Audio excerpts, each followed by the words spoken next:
Hello everyone and thank you for tuning in to Black Spectrum Network. I'm going to be your reader for today, Quintari Shakir. Please go to www.blackspectrumnetwork.com and purchase a private psychic reading. Please like, share, and subscribe to this video. And also in the comments, please let me know how you felt about this video. So we're going to be doing a reading on Donald Glover. I'm going to do a personality reading on Donald Glover.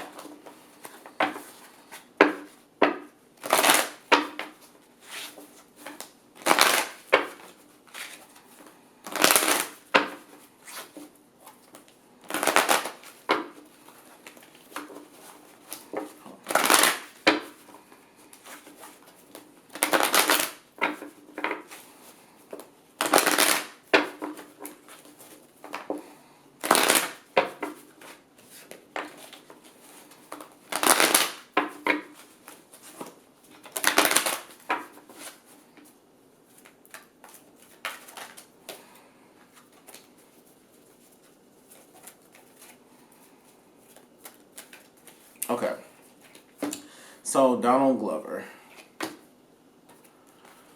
Tell me in the comments how you felt about Donald Glover's This Is America video. Okay, pull 6 for Donald. Okay, Donald Glover is kind of like a sage for a lot of people. He gives wise counsel to people. He spends a lot of time to himself, actually. Introverted, very creative. And he likes to be in solitude because that inspires his personal creativity. He is actually he's actually like, his greatest strength is that he is able to withstand he's able to withstand the judgments of a negative society, but his weakness is that he's very sensitive to the judgments of a negative society. So just as much as he tries to reshape the landscape of how black people are judged, he's very sensitive to the changes of their landscape. If that makes any sense. So just as much as he loves what he does, he hates what he does. Just as much as he loves black people, he hates black people. They're also saying that in relationships he's very loyal. He's not someone that is about infidelity. He honors relationships, marriage, monogamy. And even though he's not someone that would stigmatize polyamory or bigamy or anything like that, it is that he honors his word. He's very honest.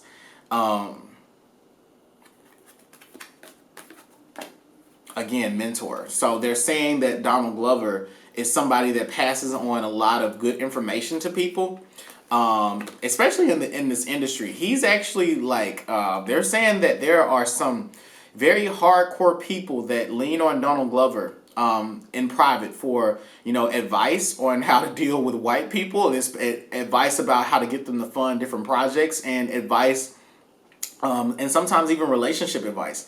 People come to him to figure out how to be a better partner to their girlfriends, specifically men. He's very charming. He's at his most attractive when he's helping people and giving wise counsel. They're also saying that he uses his charm to kind of glamour people into getting them to do what he wants.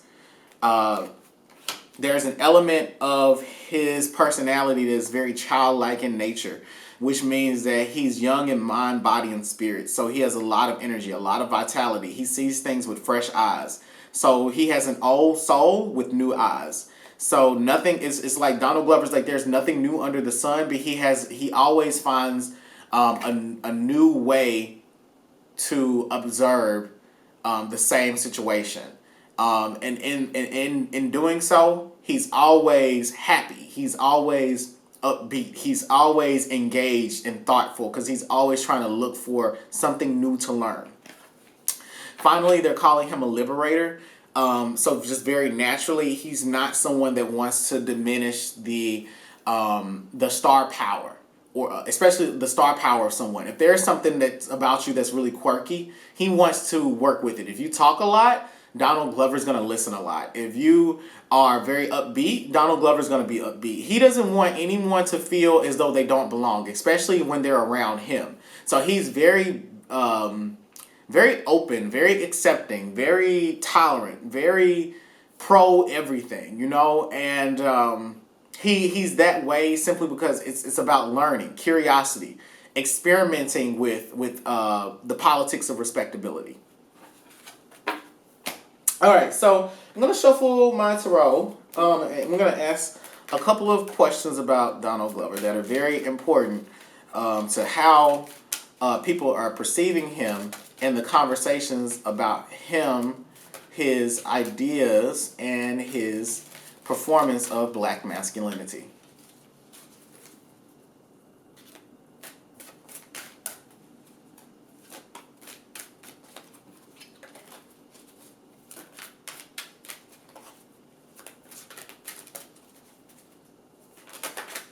Whoops.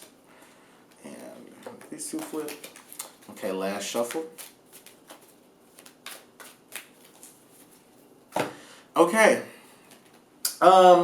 So I'm gonna pull how does Donald Glover, this is for how does Donald Glover feel about the black community? How does Donald Glover feel about black women? And also, Donald Glover's childhood. What was his childhood like growing up? And then I'm going to pull one more card just for some advice for us to better understand his childhood. The black community.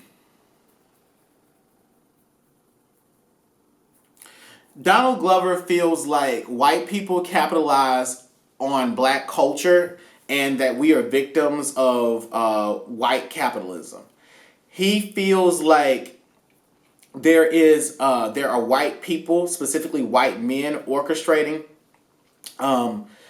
different events to highlight the social ills of our community, and he feels almost as though like white people are almost doing social experimentations with things. Like, let's try out this artist and see what they, let's try this ridiculous person out and give them a platform.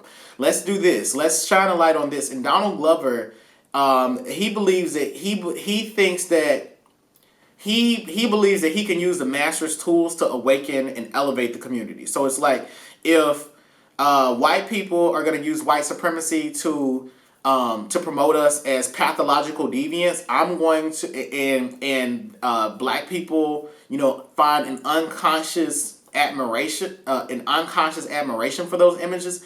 I'm going to use my platform to do the same exact thing to wake people up and to aggravate them.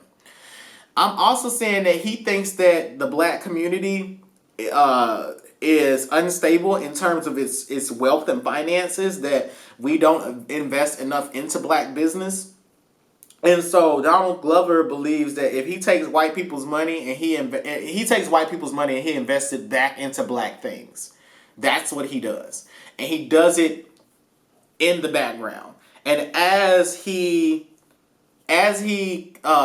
continues moving forward, accomplishing his life mission of collective black collective black empowerment amongst the artist community, we will start to understand his long range plan. But it's one that he doesn't even understand himself. He just kind of goes with the flow.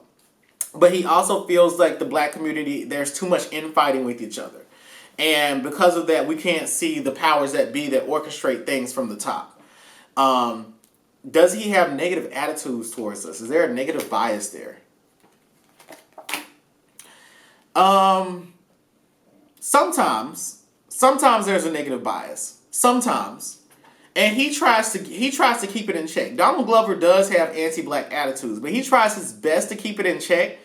But there are some things that he's like, I can't not be anti-black about this. This is honestly how I feel, and I just have to work with it. And instead of me spewing my anti-black rhetoric, I'm going to allow those feelings to inspire this project, to shine a light on this thing that I actually have a problem with, so that I can better work through it myself. So a lot of his artistry is therapeutic for him. So yes, it is anti-black, and he's very honest with himself about it. He's like, yeah, I have those prejudices, but I just got to work with it. Now, how does he feel about black women?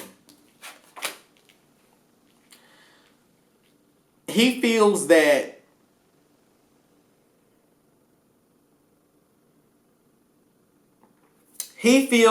black women are under-recognized and underserved.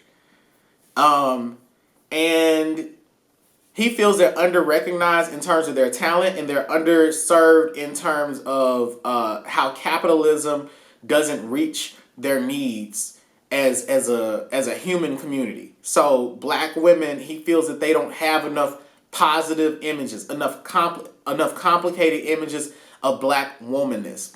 And he feels that society has left the black woman behind, therefore she's always on guard and ready to strike back at society. But he feels that has put black women in a position to fend for themselves, to save themselves, and he feels like it's only the black woman that can save herself. That is his feeling.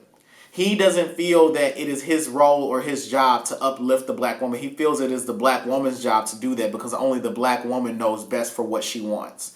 And he feels that he would be imposing on the black woman if he were to speak for black women, and he just does his best in his role and responsibility to capture what he thinks is going to aggravate black women, to inspire them to be more unified as a collective. Okay, if that makes any sense, that's how he feels. Are there negative attitude towards black women? Negative attitudes towards black women. There are things that he's unlearning about sexism. And he knows that he's not as advanced on conversations about black sexism as he is about white racism. And he is very open to critique. And he's actually listening to a lot of the conversations that black women are having about him. And he put himself out there in a very honest way so that he could be crucified by black women, because he feels that the only way that he can get better is for black women to sit him down and say, honestly, this is how I felt about what you did. And he's like, look, I'm open to making mistakes. I'm open to doing better.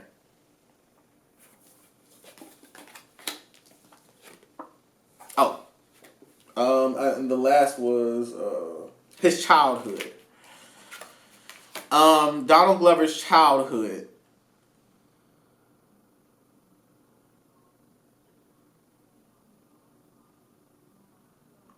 Donald Glover grew up in a middle-class household, and his family made him feel very loved and complete as a human being.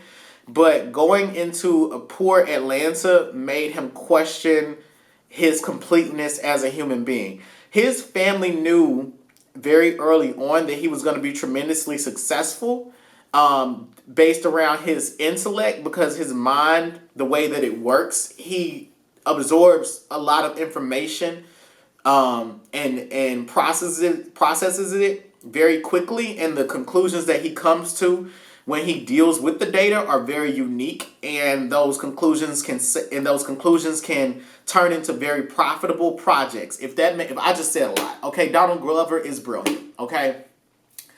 It's hands down, Donald Glover is brilliant, okay? He's a very brilliant man, and to say that he's not brilliant only works to diminish the possibility that a black man of his stature, of his physical stature and his creative stature, is a genius.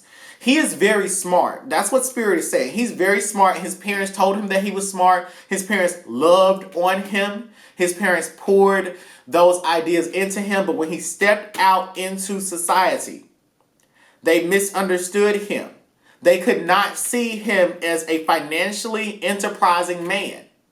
They knew that he was smart, but they thought his intellect would get him a traditionally prestigious job. He'd be an accountant. He would be a teacher. You know, that's what people said to him. You'd be an accountant, a teacher. You'd make a good businessman. And he saw himself as a creative soul. And, I think that those were two different narratives. You know, what he heard at home fortified him and edified him, and what he heard in society, confused he didn't allow that to confuse him about who he was. But was he bitter towards that society? Yeah, he did. He was bitter, but he's like, but who wouldn't be? That's what he said. But who wouldn't be? Finally, for us to better understand him, understand that Donald Glover is about the coin. Donald Glover is about the money. Donald Glover thinks long-range strategies, long-term. He's always thought long-term. He's never taken anything to heart. He's never taken anything personally. He feels that if he gets angry, yes, but he's about the money. He forgives very quickly. He gets over things very quickly. He doesn't mind you taking him to task. He doesn't mind you criticizing him, because why? He knows that this elevates him financially. It helps him to get better spiritually. He will produce better products. And because he forgives people, we are going to forgive him. That's how he feels. He feels that it's the universe. If he can be honest and make a mistake and be himself and people correct him and he gets better, then he will produce projects that get better. He will correct his mistakes. And guess what? It will influence the people that absorb his products and projects to correct themselves and correct their mistakes.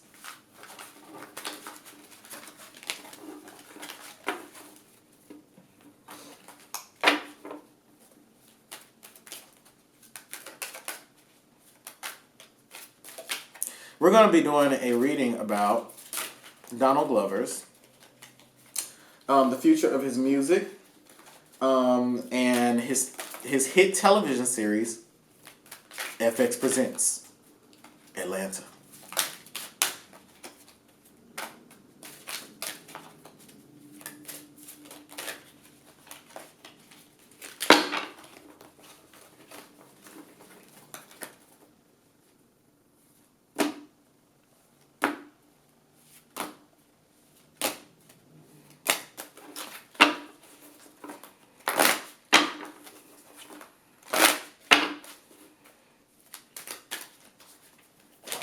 Okay, the future of his music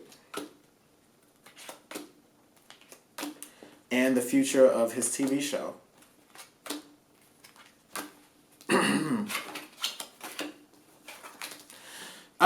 Donald Glover's music is going to make him a lot of money. He's been taking very serious action towards making sure that his projects are cross-pollinating each other. So you can definitely expect him to be saving all of this money. He's saving his money. Donald Glover is saving his money, and he's about to have a nice stash to live off of. And he's going to use that money to invest into some new into some new television products. So expect to see Donald Glover either producing a film or to produce another television show, and him to be an executive producer on it. So that he can have more creative control. He's trying to accumulate this money. He's trying to get this money so that he can create more television shows. And I'm saying it as this music that he has out I don't think that he's going to be producing more music for a minute. I don't think you're going to get newer music from him. I think that he's like, my artist catalog is complete for right now. But once this buzz dies down about his music promotion, I see it as another television show coming forward. And speaking of television, the success of Atlanta is going to be successful. I am seeing that he's going to have to recalibrate his thinking about the direction of the show due to the criticisms of it. But I am seeing that he's going to bring on more women to help him, and this is going to bring stability to the show for the next season. So you can expect more balance. You can expect in the next season of Atlanta to see more balance in terms of positive and negative representations of women, especially effeminate men and effeminate men as well. And so yeah, that's what I see coming for him. I see him using his music money to invest into television shows where he can be the executive producer, so that he can have creative control over the content. He's in there. He's going to use the television shows to promote the music again. Okay, so it's all cross-pollinating with one another. So yeah, that's what I see for him. So please go to www.blackspectrumnetwork.com and purchase a private psychic reading. Please like, share, and comment on this video to tell me how much you all enjoyed it. Please make sure to tune in every Tuesday and Friday at 12 p.m. For a new psychic reading video from me. And the sooner that I get to 1,000 subscribers, the better, because I will then start doing readings on the Black community. Thank you all for tuning in. Bye. I just wanna fly away.